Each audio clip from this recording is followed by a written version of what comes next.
की काही गोष्टी मला पटल्या नाहीत आणि त्या इथे सांगण्यासाठी मी ही व्हिडिओ बनवतोय. सगळ्यात पहिली गोष्ट तर छत्रपती शिवाजी महाराजांनी स्वराज्य का निर्माण केलं?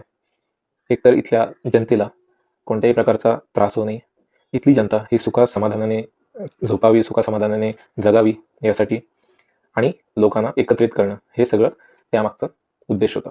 मला शिवजयंती तुम्ही धूमधडाक्यात साजरा करता याबद्दल काहीही आक्षेप नाही.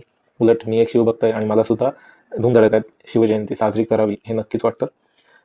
पण काही गोष्टी झाल्यामुळे आपल्या धर्मावर जे काही आपल्याला प्रॉब्लेम्स येत आहेत, आपल्या छत्रपती शिवाजी महाराजांचं एक वेगळं व्यक्तिमत्व लोकांसमोर दिसतंय, हे मला पटत नाही आहे. तर थोडं उदाहरण घेऊया. 2 ठिकाणी छत्रपती शिवाजी महाराजांची वेगवेगळी जयंती साजरी केली गेली. ठीक आहे. एकीकडे होतं 5 ते 6 वाजता उठून जाऊन छत्रपती शिवाजी महाराजांचा पूर्ण जो काही सिंहासनाचा सेट आहे तो फुलांनी सजवणं, त्यावर लाइटिंग करणं, लहान मुलांना घेऊन तिथे पोवाडा वगैरे असं काहीतरी लावून सकाळच एकदम मस्तपैकी छत्रपती शिवाजी महाराजांची जयंती साजरी करायला सुरुवात करणं, हा एक पार्ट झाला.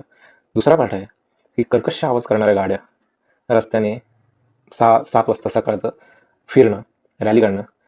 त्याचा तिथे घरात एखादा म्हातारा माणूस कोण असेल, आजूबाजूच्या लोकांना त्रास होत असेल, आजूबाजूला हॉस्पिटल्स असतील, त्यांना त्रास होत असेल, या सगळ्याचा विचार न करता हे सगळं करणं आणि त्याचा त्रास होतो, सगळ्यांना होतो.